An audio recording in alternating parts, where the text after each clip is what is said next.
जय हिंद, नमस्कार साथियों। कैसे हैं आप सभी। उम्मीद करता हूं आप लोग बहुत ही अच्छे होंगे और आप लोगों की तैयारी बहुत ही ज़बरदस्त तरीके से चल रही होगी। दोस्तों, आज का प्रैक्टिस सेट आप लोगों के लिए बेहद खास होने वाला है। अगर आप किसी भी सरकारी भर्ती की तैयारी कर रहे हैं तो चलिए दोस्तों, बिना देरी किए हम लोग अपने प्रैक्टिस सेट को शुरू कर। दोस्तों, आज का प्रैक्टिस सेट का हमारा टॉपिक है विज्ञान की प्रमुख शाखाएं व उसका अध्ययन का विषय। तो चलिए दोस्तों, हम लोग अपने पहले क्वेश्चन की तरफ बढ़ते हैं। दोस्तों, व्यायाम संबंधी विज्ञान की शाखा है, तो व्यायाम संबंधी की शाखा का अध्ययन किसमें क्या क्या कहलाता है? तो एक्रोबेटिक्स, जो एक्रोबेटिक्स होता है उसमें व्यायाम संबंधी विज्ञान की शाखा का अध्ययन करते हैं। चलिए दोस्तों, अगला क्वेश्चन, कीट पतंगों का अध्ययन कौन सा विषय कहलाता है?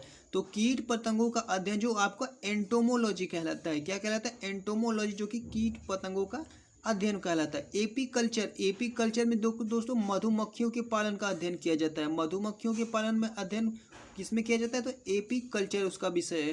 तो दोस्तों, एपीग्राफी बहुत ही इंपॉर्टेंट क्वेश्चन है। शिलालेख संबंधित ज्ञान का अध्ययन इसमें किया जाता है। एपीग्राफी में शिलालेख संबंधी ज्ञान का अध्ययन किया जाता है।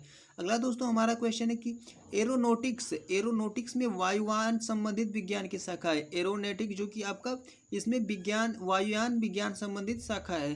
तो अगला हमारा दोस्तों एस्कोटिक्स ये ध्वनि से संबंधित विज्ञान है। एस्कोटिक्स जिसमें ध्वनि से संबंधित है। तो बिल्कुल आपको ध्यान रखना है और अच्छे क्वेश्चन है ये सभी।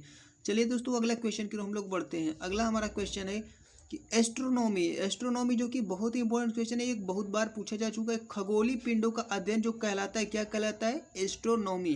फिर दोस्तों, पुष्प संबंधी विज्ञान की शाखा का अध्ययन क्या कहलाए? एंथोलॉजी। पुष्प यानी फूलों के संबंधित में जो कि विज्ञान का शाखा क्या कहलाता है? तो एंथोलॉजी कहलाता है।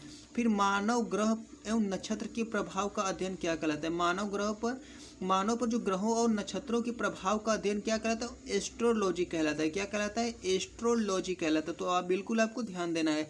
दोस्तों, अंतरिक्ष यानों से संबंधित विज्ञान कौन सा है? तो ये अंतरिक्ष यानों से विज्ञान संबंधित कौन सा है? तो एस्ट्रोनॉटिक्स है। क्या? एस्ट्रोनॉटिक्स का जो कि अध्ययन किया जाता है अंतरिक्ष यानों से संबंधित। फिर दोस्तों, वृक्षों के उत्पादन संबंधित जो कि अध्ययन किसमें किया जाता है? तो वृक्षों के उत्पादन संबंधित अध्ययन किसमें किया जाता है? अरबो कल्चर में। किसमें? अरबो कल्चर का अध्ययन जो कि वृक्षों संबंधित से जो कि इससे संबंधित है। फिर दोस्तों, अगला हमारा क्वेश्चन है आर्कियोलॉजी में किसका अध्ययन किया जाता है? तो आर्कियोलॉजी में पुरातत्व संबंधित विज्ञान की शाखा है ये। आर्कियोलॉजी पुरातत्व संबंधित विज्ञान की शाखा है।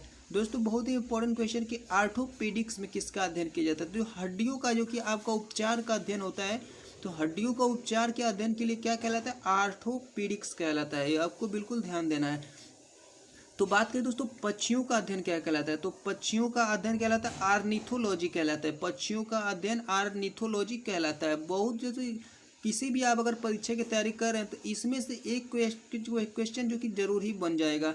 तो आपको पूरा पूरा दोस्तों बहुत ही ध्यान तरीके से इसको पढ़ना है। तो अगला हमारा क्वेश्चन है प्रकाश के प्रकार वो गुणों का अध्ययन क्या कहलाता है? तो प्रकाश के प्रकार या गुणों का अध्ययन क्या कहलाता है? ऑप्टिक्स। क्या कहलाता है? ऑप्टिक्स कहलाता है। तो बिल्कुल आपको ध्यान देना है। फिर दोस्तों, जैतून की कृषि का अध्ययन क्या कहलाता है? जैतून की कृषि का अध्ययन क्या कहलाता है?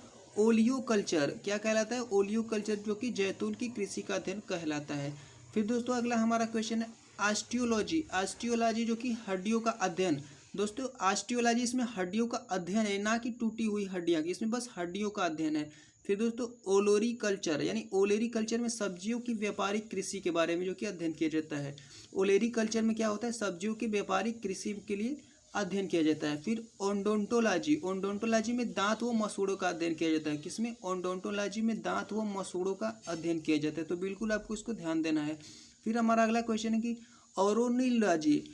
औरोनीलॉजी में स्वप्नों का अध्ययन किया जाता है। किसमें? स्वप्नों का अध्ययन किया जाता है। तो बिल्कुल आपको ध्यान देना है, बहुत इंपॉर्टेंट सभी क्वेश्चन है। अगला दोस्तों हमारा क्वेश्चन कि बायोकेमिस्ट्री जो कि किसमें अध्ययन किया जाता है? तो ये जीवित शरीर के रासायनिक क्रियाओं की संबंधित विज्ञान की शाखा है। ये जीवित शरीर की जो रासायनिक हमारे शरीर में जो रासायनिक क्रिया होती है उसके अध्ययन संबंधित क्या कहलाता है? उसका विषय है बायोकेमिस्ट्री कहलाता है। बायोकेमिस्ट्री। तो बिल्कुल आपको ध्यान देना है। चलिए दोस्तों, अगला क्वेश्चन है आर्बोरिकल्चर में पेड़ उत्पादन संबंधित विज्ञान है। आर्बोरिकल्चर जो कि पेड़ का उत्पादन संबंधित आपका विज्ञान। इकोलॉजी बहुत ही इंपॉर्टेंट क्वेश्चन है, आपसे पूछा जा चुका है बार बार एग्जाम में। इकोलॉजी में किसका अध्ययन किया जाता है? तो इकोलॉजी में जीव एवं पर्यावरण के बीच पारस्परिक संबंधों का अध्ययन किया जाता है। जीवों और पर्यावरण के बीच में जो संबंध होता है उसका अध्ययन इकोलॉजी कहलाता है। तो बिल्कुल आपको ध्यान देना है। अगला दोस्तों हमारा क्वेश्चन है कि ईथोलॉजी में प्राणियों के व्यवहार का अध्ययन किया जाता है। जो भी प्राणियों का व्यवहार होता है ये उसका अध्ययन ईथोलॉजी कहलाता है। फिर कार्डियोलॉजी, बहुत ही इंपॉर्टेंट क्वेश्चन है कार्डियोलॉजी में हृदय की रचना तथा रुधिर कार्यवाहियों का अध्ययन किया जाता है। तो हृदय के संबंधित अगर आपसे पूछे तो कौन सा विषय है, तो कार्डियोलॉजी है। दोस्तों बहुत ही इंपॉर्टेंट क्वेश्चन है कि कीमोथेरेपी जो कैंसर के उपचार में किया जाता है, योगी कैंसर के उपचार में किया जाता है। तो कैंसर के उपचार में किया जाने वाला जो कि रासायनिक, तो कीमोथेरेपी। तो बिल्कुल आपको ध्यान देना। चलिए साथियों अगले क्वेश्चन की ओर हम लोग बढ़ते हैं। अगला दोस्तों हमारा बहुत ही इंपॉर्टेंट क्वेश्चन है कैलोलॉजी में क्या होता है। तो कैलोलॉजी में किसका अध्ययन होता है, उसमें मनुष्य के सौंदर्य का अध्ययन होता है। कैलोलॉजी में मनुष्य के सौंदर्य का अध्ययन किया जाता है। अगला बहुत ही इंपॉर्टेंट है कि कॉस्मोलॉजी में किसका अध्ययन किया जाता है। बहुत बार इसे एसएससी इसको रिपीट कर चुकी है। तो कॉस्मोलॉजी क्या है, तो कॉस्मोलॉजी में ब्रह्मांड के जन्म, विकास और विलोपन का अध्ययन किया जाता है। तो ब्रह्मांड में जितने भी सारे पिंड है उसका जो कि विकास होता है, नया कुछ पिंड आते हैं, कुछ विलुप्त हो जाते हैं, तो उसका अध्ययन आपको कहलाता है कॉस्मोलॉजी। तो यानी ब्रह्मांड के पिंडों का अध्ययन क्या कहलाता है, कॉस्मोलॉजी। फिर दोस्तों अगला क्वेश्चन है जेनेटिक्स में किसका अध्ययन किया जाता है। तो जेनेटिक्स में जीवों के अनुवांशिक लक्षण और पीढ़ी दर पीढ़ी हस्तांतरण की प्रक्रिया का अध्ययन किया जाता है। तो जेनेटिक्स में जो कि आपका अनुवांशिक लक्षणों और पीढ़ी दर पीढ़ी हस्तांतरण की प्रक्रिया का अध्ययन किया जाता है। अगला हमारा है कि ट्राइबोलॉजी में किसका अध्ययन होता है। तो ट्राइबोलॉजी में घर्षण एवं स्नेहक का अध्ययन होता है। तो बिल्कुल इंपॉर्टेंट क्वेश्चन है। अगला हमारा दोस्तों क्वेश्चन है कि न्यूमिस्टिक्स में किसका अध्ययन किया जाता है। तो न्यूमिस्टिक्स में क्योंकि पुराने सिक्कों का अध्ययन किया जाता है। किसमें, पुराने सिक्कों का अध्ययन किया जाता है। न्यूरोलॉजी में बात करें तो तंत्रिका तंत्र का अध्ययन किया जाता है। बहुत ही इंपॉर्टेंट क्वेश्चन है। न्यूरोलॉजी में किसका अध्ययन किया जाता है, तंत्रिका तंत्र का। न्यूरोमेरोलॉजी में किसका किया जाता है, अंकों का अध्ययन किया जाता है। तो न्यूरोमेरोलॉजी में किसका अध्ययन किया जाता है, तो अंकों का अध्ययन किया जाता है। बात करें दोस्तों पेडोलॉजी, मिट्टी का अध्ययन क्या कहलाता है, पेडोलॉजी। तो मिट्टी का अध्ययन क्या कहलाता है, पेडोलॉजी।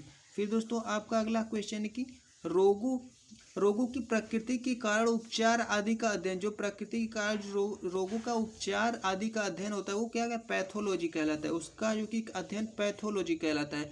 अगला हमारा दोस्तों क्वेश्चन कि मछलियों का व्यापारिक उत्पाद का अध्ययन क्या कहलाता है। तो मछलियों का व्यापारिक उत्पाद का अध्ययन पीसी कल्चर के अंतर्गत किया जाता है। किसमें, पीसी कल्चर का। अगला दोस्तों बहुत ही इंपॉर्टेंट क्वेश्चन कि फलों का अध्ययन क्या कहलाता है। तो फलों का अध्ययन क्या कहलाता है, पोमोलॉजी कहलाता है। तो फलों का अध्ययन पोमोलॉजी कहलाता है। तो बिल्कुल ध्यान देना है। फिर अगला हमारा स्पंजों का अध्ययन क्या कहलाता है, तो पैरालॉजी कहलाता है। स्पंजों का अध्ययन पैरालॉजी कहलाता है। बहुत ही अच्छा क्वेश्चन है। चलिए दोस्तों अगले क्वेश्चन की ओर बढ़ते हैं। अगला हमारा क्वेश्चन है प्राकृतिक भूगोल का अध्ययन क्या कहलाता है। तो प्राकृतिक भूगोल का अध्ययन क्या कहलाता है, फिजियोग्राफी कहलाता है। फिजियोग्राफी जो कि आपका प्राकृतिक भूगोल का अध्ययन के अंतर्गत आता है। फिर दोस्तों हमारा अगला है कि फूलों की कृषि का अध्ययन क्या कहलाता है। तो फूलों की कृषि का अध्ययन क्या कहता है, फ्लोरिकल्चर जो कि आपका फूलों की कृषि का अध्ययन है। शैवालों का अध्ययन क्या कहलाता है, बहुत ही इसमें ज़्यादा आपको कन्फ्यूजन रहता है शैवालों और फफूंद में। तो शैवालों का अध्ययन क्या कहलाता है, फाइकोलॉजी कहलाता है। और जो बात करें दोस्तों फफूंद संबंधी जो कि अध्ययन है वो माइकोलॉजी कहलाता है। तो इन दोनों में बहुत ही ज़्यादा क्वेश्चन है, आप लोग इसको माइंड में सेट कर लीजिएगा एक बार। तो चलिए दोस्तों अगले क्वेश्चन को हम लोग बढ़ते हैं। अगला हमारा क्वेश्चन है खनिज का अध्ययन क्या कहलाता है। तो खनिज का अध्ययन कहता है मिनरेलॉजी। खनिज का अध्ययन क्या कहलाता है, मिनरेलॉजी कहलाता है। तो बिल्कुल आपको ध्यान देना है। चलिए साथियों अगले क्वेश्चन की ओर बढ़ते हैं। अगला हमारा क्वेश्चन है कि सूक्ष्म जीवों का अध्ययन क्या कहलाता है। तो सूक्ष्म जीवों का अध्ययन क्या कहता है, माइक्रोबायोलॉजी कहलाता है। तो सूक्ष्म जीवों का जो कि अध्ययन क्या कहता है, माइक्रोबायोलॉजी। फिर दोस्तों वातावरण एवं संबंधित विषयों का अध्ययन। तो वातावरण और उससे जो कि संबंधित विषय का अध्ययन क्या कहलाता है, तो मेटेरोलॉजी कहलाता है। उसका अध्ययन मेटेरोलॉजी कहलाता है। चलिए साथियों अगले क्वेश्चन की ओर हम लोग बढ़ते हैं। अगला हमारा क्वेश्चन है जीव एवं भौतिक जगत की आधिकारिक का अध्ययन क्या कहलाता है। जीव एवं भौतिक जगत की आधिकारिक जो कि अध्ययन क्या कहलाता है, मार्फोलॉजी कहलाता है। मार्फोलॉजी कहलाता है। अगला बहुत ही इंपॉर्टेंट क्वेश्चन कि स्तनधारियों जंतुओं का अध्ययन क्या कहलाता है। तो स्तनधारी जंतु होते हैं उसका अध्ययन का क्या कहलाता है, मेमोलॉजी कहलाता है। तो उसका अध्ययन मेमोलॉजी कहलाता है। फिर दोस्तों अगला हमारा क्वेश्चन कि स्त्रियों के स्तनों की जांच करने वाली चिकित्सा विज्ञान की शाखा कौन सी है? तो स्त्रियों के स्तनों की जांच करने वाली चिकित्सा शाखा कौन सा? मेमोग्राफी है, ये मेमोग्राफी है, तो बिल्कुल आपको ध्यान देना है। चलिए दोस्तों, अगला क्वेश्चन कि समुद्री और जीवों का उत्पादन क्या कहलाता है? तो मैरीकल्चर कहलाता है। उस समुद्र में जो जीव का उत्पादन होता है उसका अध्ययन क्या कहलाता है? तो मैरीकल्चर कहलाता है। फिर आणविक स्तर पर जीव की संरचना व कार्यों के इकाई का अध्ययन क्या कहलाता है? तो मोलिक्यूलर कहलाता है। क्या? मोलिक्यूलर कहलाता है। तो दोस्तों, उम्मीद करता हूँ आप लोगों को ये वीडियो जरूर पसंद आया होगा। अगर एक बार चैनल पे आप लोग नए विजिट कर रहे हैं तो चैनल को जरूर सब्सक्राइब कर लीजिएगा और बेल आइकन को प्रेस कर लीजिएगा। चलिए साथियों, मिलते हैं तब तक नेक्स्ट वीडियो में। तब तक सभी साथियों के लिए जय हिंद।